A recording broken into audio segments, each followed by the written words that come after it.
Welcome to The Curiosity of A Child.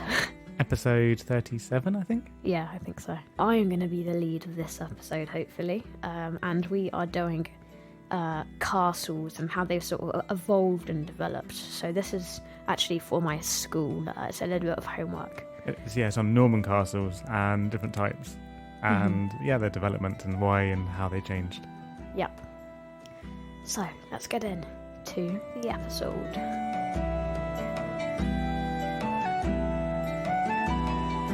Okay, so what is a castle? My sort of definition of it is a fortified building made from different materials and changed in structure throughout history. So it never really stayed the same. It constantly changing, like I said earlier. Why would that be? If it needed more, well, that's pretty much this entire episode. Okay, right, so you're going to tell us, are you? Yeah. Okay. They were usually constructed for defence in captured lands, but also projected power, wealth, and fear into, commoners or the peasants. Yeah, so you're saying either captured lands or if you rule the country already, it's to help keep your control. Yeah, exactly. So in 1066, William, Duke of Normandy, more commonly known as William the Conqueror, invaded England to claim the crown. Edward the Confessor, who was the dying king, told William he was the rightful heir. However, on his deathbed, he changed his mind and promised it to Harold Godwinson. So Harold, he was in the Battle of Hastings. He was like the man who led the army. Yeah, he was the defending, king at the time. With this invasion, the Normans brought castles to England. Quite literally. Because in fact, William arrived with a flat-pack castle on his ships. Yeah, so that's interesting because the Normans, that comes from Northmen or Norsemen, so the Vikings. And you know how Sweden and IKEA is famous for flat-pack furniture? So this is where it all began then. So that's that kind of Scandinavian link going down to William the Conqueror there. Exactly, it just has to be. So there's a scene in the Bio Tapestry showing a group of men, some digging and making the motte, which I'll explain later, and others putting together the actual castle. Okay, so they brought this castle on their boats, did they? Yep, so I got a quote here. They took counsel together and looked for a good spot to build a castle on. They had brought with them in the fleet 3 large pre-built wooden castles from Normandy, all in pieces, ready for fitting together. And they took the materials of one of these out of the ships, all shaped and pierced to receive the pins which they had brought cut and ready in large barrels. And before evening had set in, they had finished a good castle on English ground, and placed their stores there. All then ate and drank, and were glad to be ashore. That's amazing, actually, isn't it? Bringing over the castle and constructing it so quickly. That was a wooden castle as well.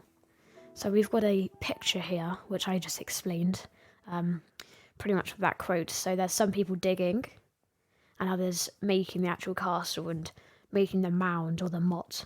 Yeah, so it's a scene from the actual tapestry, isn't it? So it shows how important that was. That was part of their invasion plan and how much they did plan as well.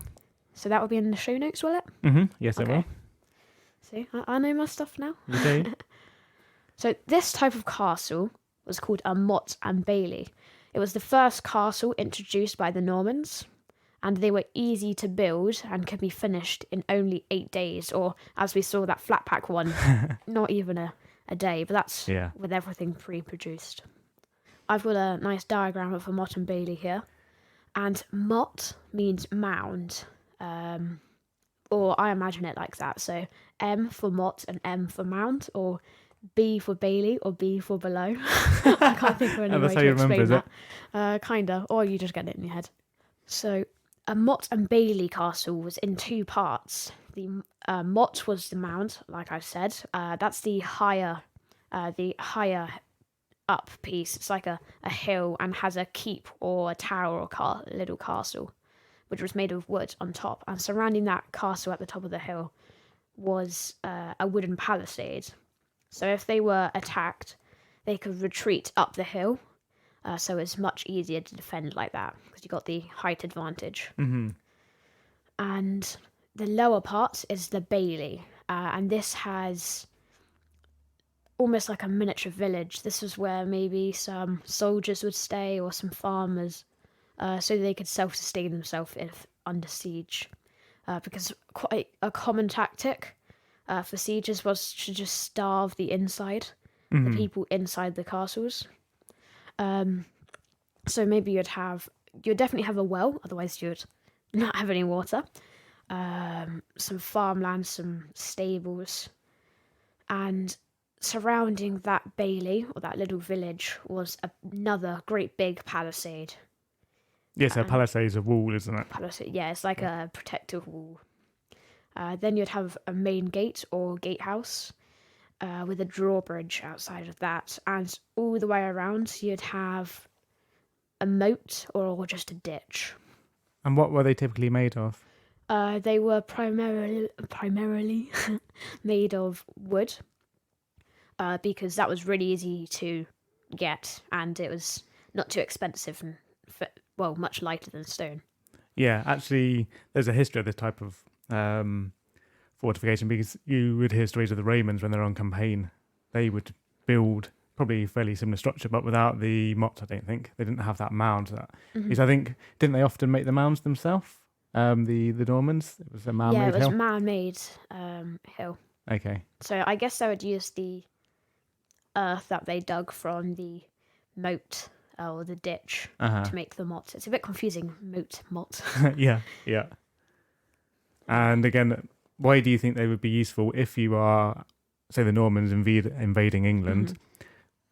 How does this help? Well, you got quick defense, so if there was like a counterattack by the English, you would be able to defend yourself quite well, and you feel like you got a bit more power like that, but not as much as it doesn't project as much power as some other castles, which we'll talk about later.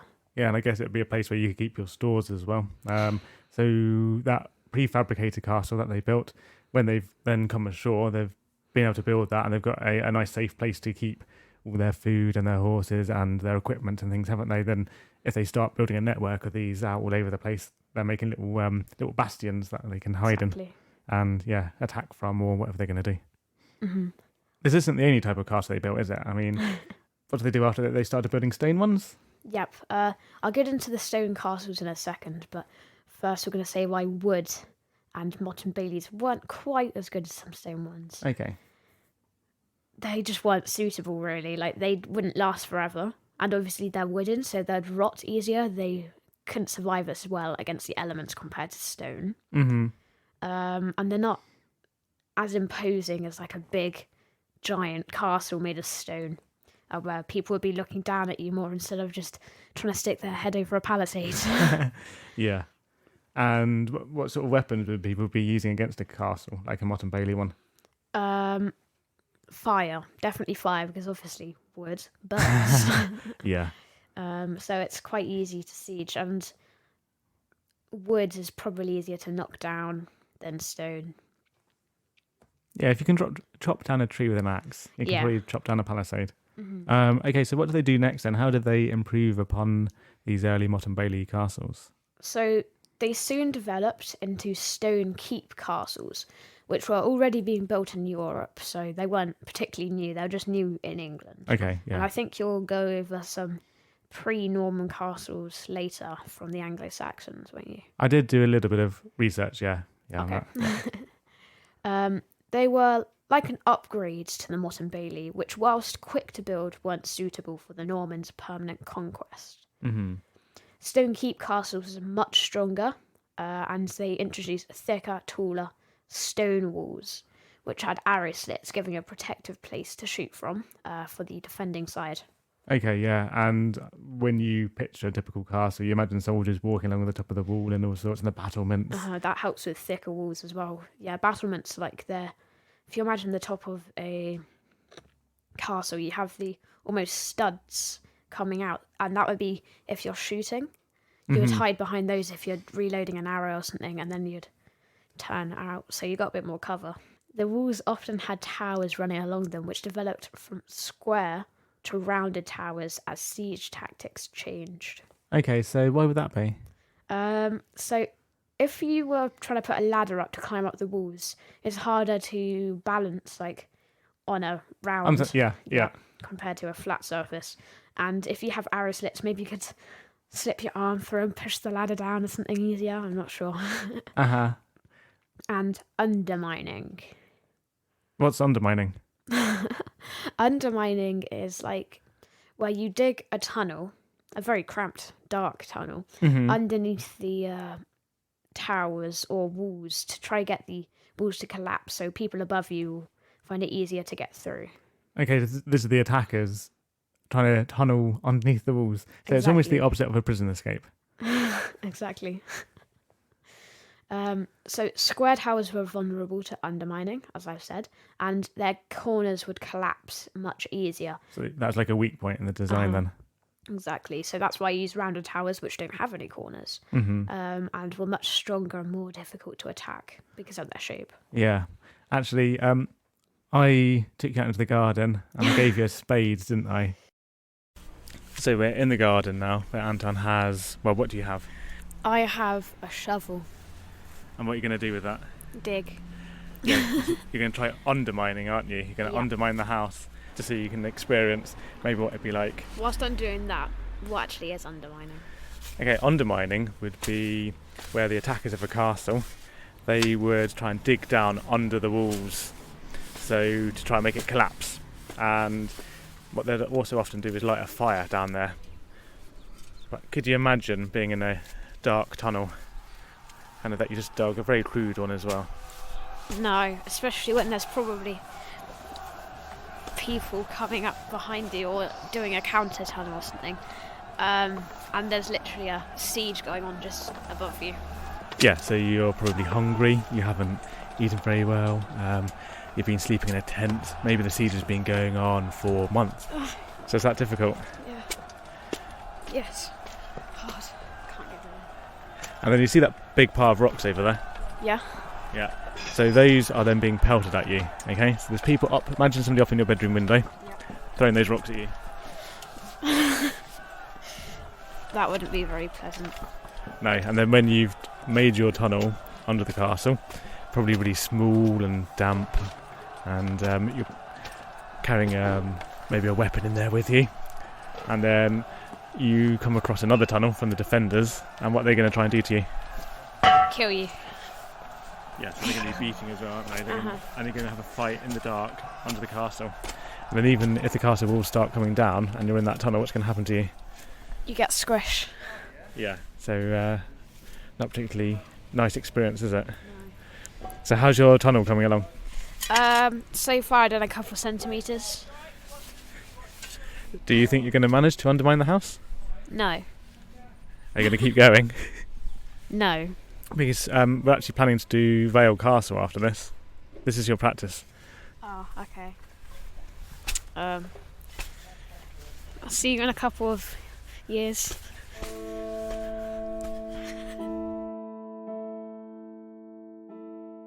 Okay, Harlot Castle was built by Edward I of England, who was a Norman as well. He was came down from the line of William. So Edward was nicknamed Edward Longshanks because of his height, which I quite like. And they built Harlot Castle in North Wales during 1283, where England were trying to raid Wales. Okay, so what sort of castle is Harlot Castle? It's a good example of a stone keep castle. Okay. Alright, I've got a diagram here of Harlot Castle. It has a square sort of shape, outer walls, and on each corner it's got the rounded towers, which we talked about earlier, and has arrow slits for easier defence. And it looks like it's built sort of on a hill, so it's a little bit harder to attack. Mm-hmm. I imagine lots of castles still would have had moats or ditches, maybe smaller outer walls, but that was more in the next castle that we'll talk about in a minute. Okay. It still had a bailey, or now called a ward, which was like a courtyard. Yeah, so that was like the space kind of inside the walls then. Exactly, yep. You'd still have your drawbridge, so if you had a moat, that is. And you'd have your gatehouses. But the keeps were still built onto like one side of the walls, so quite vulnerable maybe from undermining or just an easier siege into that keep. Okay, so what you're saying is, whilst you got this wall, it wasn't always surrounding a keep in the middle. The keep might actually be built into that perimeter curtain wall. Yeah. So what sort of problems could that cause then? Like you were saying. Yeah, like I said, undermining, but you could maybe fix that a little bit with the rounded walls again. Or if you had some sort of weapon which could fire over the top a bit easier, it could land onto the keep, which is like, if you lose the keep, you've lost the castle. Yeah, so what sort of weapons then would that be? Trebuchets. Trebuchets? Trebuchets. Yeah, I can't say it. Trebuchet. Trebuchet. Yep. So what you're saying is then that, yeah, if somebody's sieging this castle and they've got their weapons, their siege towers and their trebuchets and their catapults and everything, it's fairly easy for them to directly attack the keep. But in castles, like, I'm not sure if it was Harlot Castle, or if it was one of the Scottish castles. I can't remember now, but actually, yeah, it was the Scottish castle, but you would have maybe 60 men, 30 men defending it against, I don't know, thousands of men, and it would be so much easier to defend from a castle and higher positions. And you could take out, with 30 men, you could take out 1,000 men, for example. Yeah, maybe not take them out and kill all of them. I think you mean... hold. Yeah, you could hold them back. So, yeah. Okay, so if you're the Normans then coming into England, which was a foreign land, you're an invasive force, really. Okay, this is a few hundred years later where they've got more control. But what effects then are you saying that these stronger stone castles would have had? You're saying that a small number of people could do what? Defend much easier compared to a wooden thing, which could even be just shoved over, compared to stone, which you would actually have to try to get through with more advanced tactics. Yeah, they're not just defending though either. They are... they're controlling that land and the castle. Okay, yeah. So what do you think the local population might think of these castles? They would probably be feel quite safe, and they would definitely be fond of them. They would like them. Do you think so at first? If I'm a Norman noble who's come in and... Oh, they might feel some safety from them. They probably didn't affect their day-to-day life that much. But maybe they would have to build them themselves, like be forced to after just being captured. It just doesn't sound very fair to me. Are you trying to say that maybe for the normal, like the peasantry, maybe they had less of an effect on them, as if you were one of the lords or something there and you've been displaced by the Normans, you're probably going to be more of an effect to them than to the... Exactly, yeah. It seems like if you had a bit more power, your role would change more dramatically compared to just some peasants. Okay. Or paupers. Anyway, like I was saying, the keep was built into the walls. However, this problem was fixed in later concentric castles. Okay, so what are concentric castles? Concentric castles are pretty much the mega fortresses of castles. Instead of having one surrounding wall, they had multiple walls. Whoa. I know. This made them much harder to attack, as each layer was well defended, and probably the walls were thicker even than the stone keep castle walls. How thick could these walls get? What sort of size are we talking? Could be 6 meters thick. Really? I know. I guess like that's two of me. Well, more than 2 of me lying down. I presume they weren't always solid either. I imagine some of them would have rooms and things inside. Maybe. Oh, to get to your arrow slits as well. Yeah, and like an armory or something. Yeah, I imagine so, because you can't fit everything in your bailey or your ward. And I presume they would be quite tall as well. Yep, I would say they could be 10 meters tall, some of the taller ones, maybe taller than that. Yeah, so that's a lot of building work. So, exactly. Okay, so tell me more about these walls in a concentric castle then. Yeah, so if you got through one wall, which you probably wouldn't, you would be faced with a taller, bigger, thicker one. Okay. Because if you had a smaller wall at the front, you could fire over it with a taller wall behind. You mean So the you defenders could fire over? exactly, yeah, you had multiple sets of archers firing, lots of arrow rain. But a nice example of this was also built by Edward. It's called Beaumaris. I probably butchered the name completely, but I do that every episode. which was also built in Wales.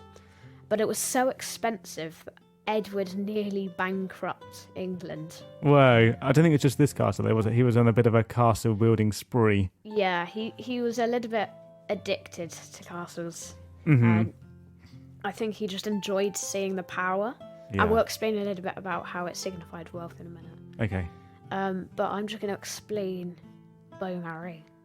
It had the inner bailey, so the inner ward or courtyard, which once again still had some buildings, maybe self-sustaining the castle. Then outside of that, outside of the first walls, you'd have sort of an outer courtyard which would run around the middle of the first and second walls. And you would still have your keep built onto the first wall, which was like built into it, but the second wall protected that a bit better this time. Yeah, it's going to vary on what castle it is as well. Some might have more of a standalone keep in the middle, some would be built into one of the curtain walls. But then, yeah, you're saying that outside that there's yet another wall, and maybe even on a really big castle there might even be a third wall or something. Yeah. But this is one of the biggest castles. And like most castles, I imagine it would have had a great big ditch or moat running around the outside.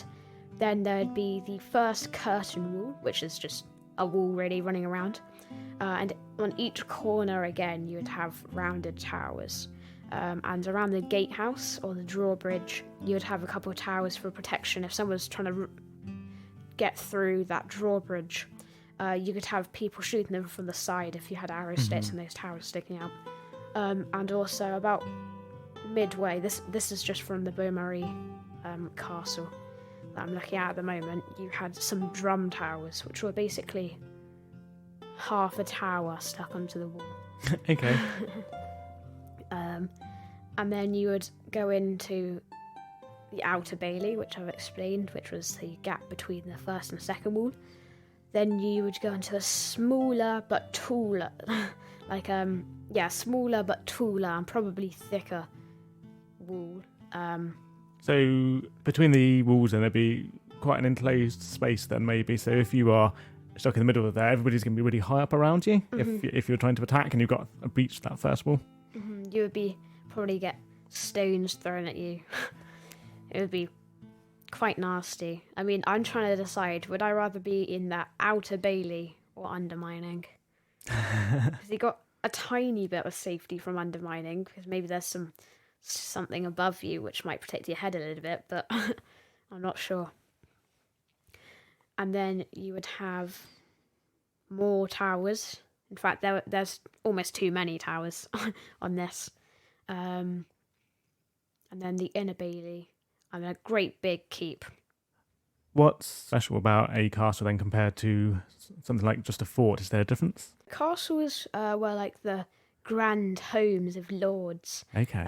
Who might have needed a bit more protection just in case someone was plotting to kill them to gain land or something, I don't know. Yeah. But they were pretty much just fancy houses at this point. That you would use them to defend yourself, but often they just signified wealth, and there'd be venues of great feasts, and you would radiate lots of power if you lived in a castle. Okay, so if you think walking up to Castle Cornet, and the walls are massive, aren't they? So if I don't know, somebody less important than you and I'm going to visit you, I've been invited to your castle, what effect is that going to have on me? You're probably going to be like, whoa, how can you afford this? Because most people just live in a sort of one-room mud hut with a fireplace, isn't it? Yeah. No, or even yeah. Even if I'm maybe, I don't know, I'm a chief or something somewhere. Then you'd have 2 rooms in your mud hut. Oh, thank you. Yeah. But compared to your castle, which I've seen has maybe taken a couple of years to build, with this labour and everything there.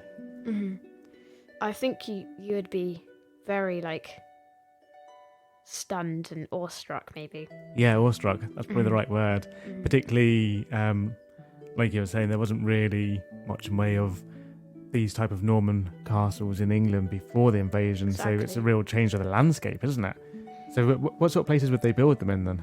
They would build them in a place where it's a bit easier to get resources, or so maybe overlooking a village to show your power, your wealth, which is what castles eventually just developed into, because gunpowder then meant castles weren't used as much for like defense. Okay, yeah, so cannons would be Exactly. sort of the end of the age of castles. Exactly. So they were just more to look a bit fancy and show wealth, but castles as well were built on places of power in the past. So some Roman forts to show like, oh, we're taking this now. We're taking it better than they did, almost. So to show your significance. Do you think that's also maybe reaching back into history? Yeah, we're here now, we've replaced them.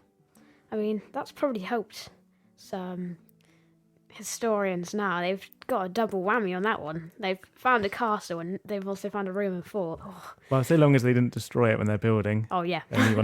Yeah, you'd actually quite often find the castles, they might use parts of an old Roman fortification or an Anglo-Saxon one, and they would build upon those walls, because you've got to think that originally that place would have been chosen because of its defensive importance. It might be a choke point where maybe between some big hills or something, and this is the easiest way to run your army through, so you want to control that, don't you? Yeah, you want to use bottleneck tactics. So that's like when you go into a thin bit, it's the only way through, so you can block that off. Mm-hmm. Then they can't get through. You controlled that bit. Well, that's like what you'd have in the castle design, particularly the concentric ones, where you are going to try and funnel the attackers down a certain route where you're then able to fire at them or chalk stones at them off the walls.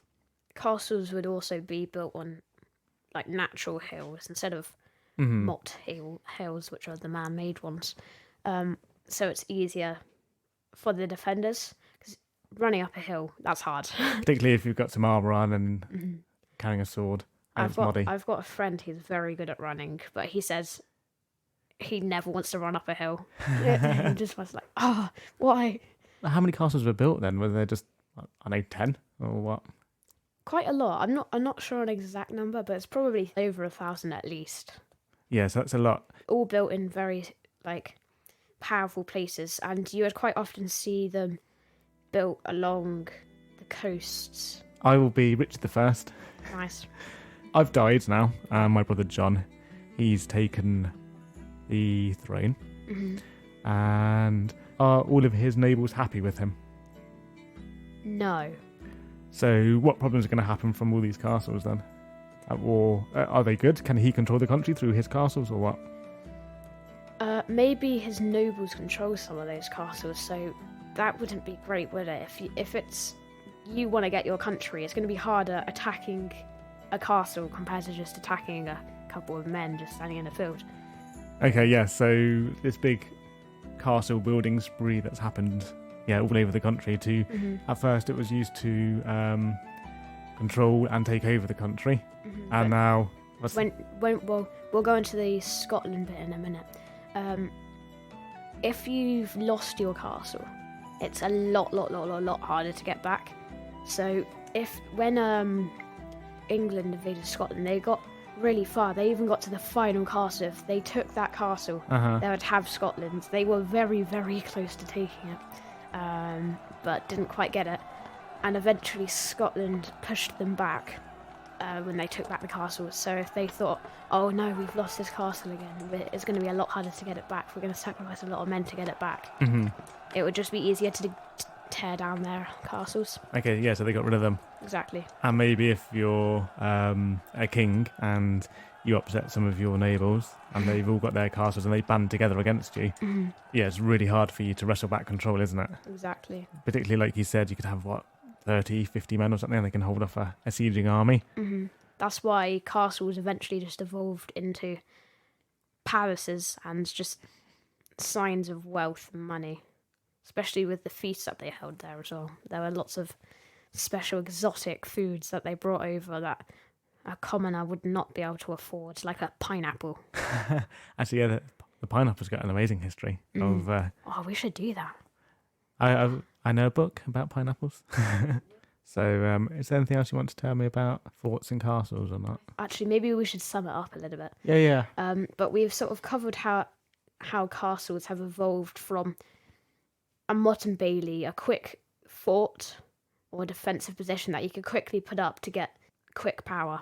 Yeah, I think quick. What's important what you're saying there is maybe, particularly with the Norman invasion, that's very much a defensive position. Exactly. It allows you to have a bit of safety because you are the invader.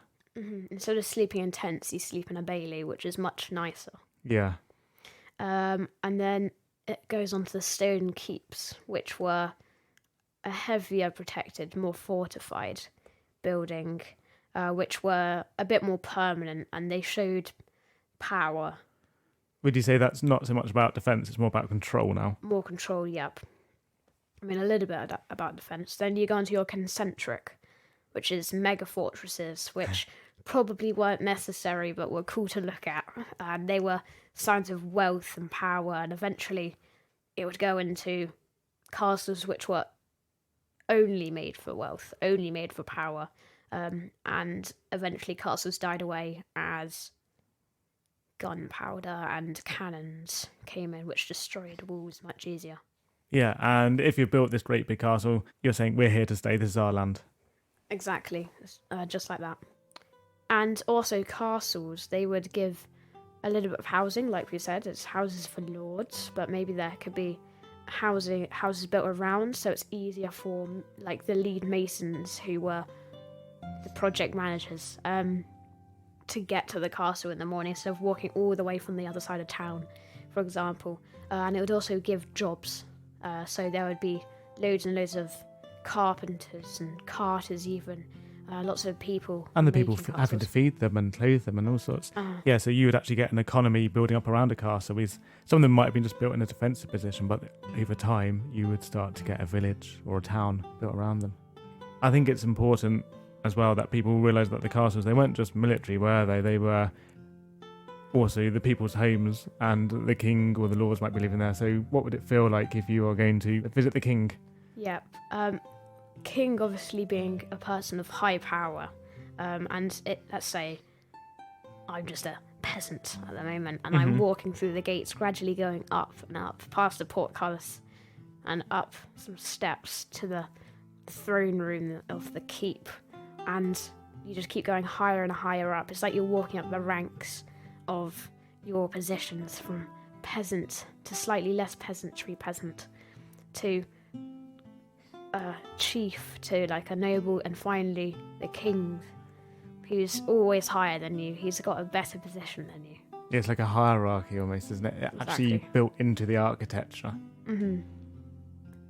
That, if anything, signifies wealth, is that. Yeah. So you're going to be talking about like pre-Norman invasion, like forts and defences, aren't you? So you're sort of thinking like, oh, people might think that before the Normans there was just nothing, there was no defence. Do you have anything to build on that?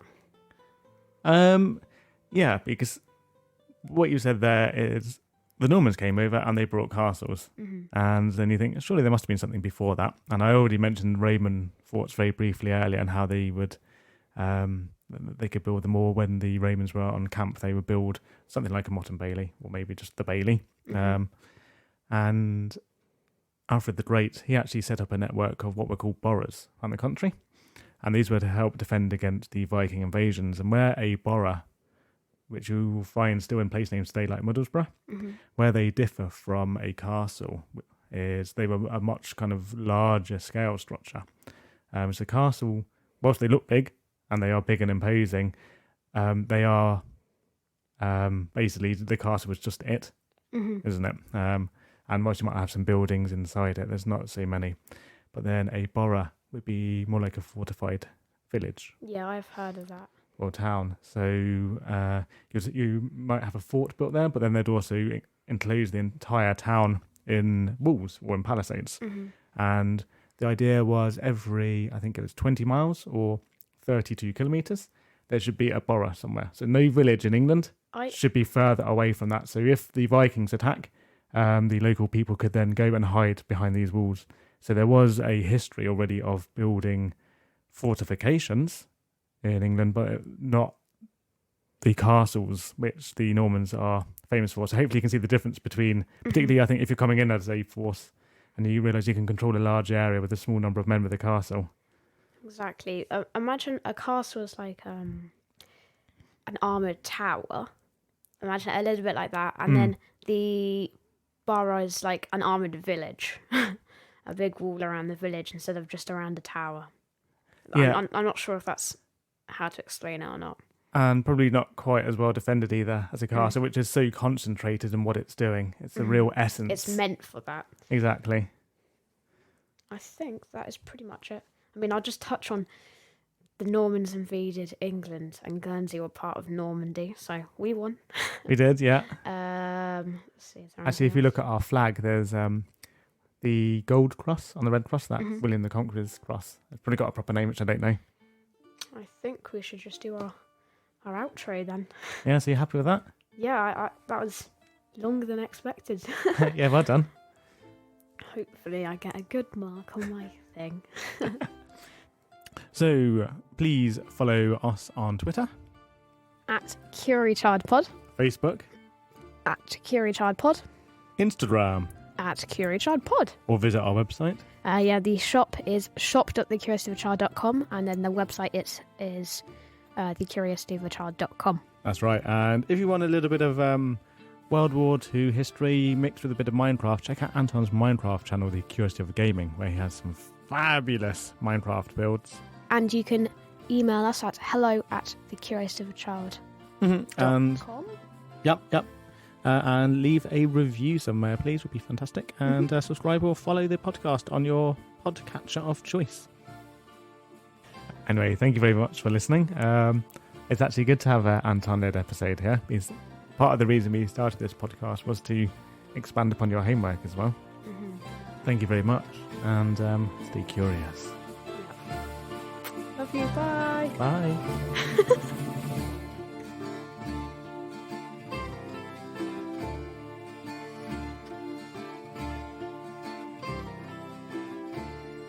Then you'd have 2 rooms in your mud house. Oh, thank you.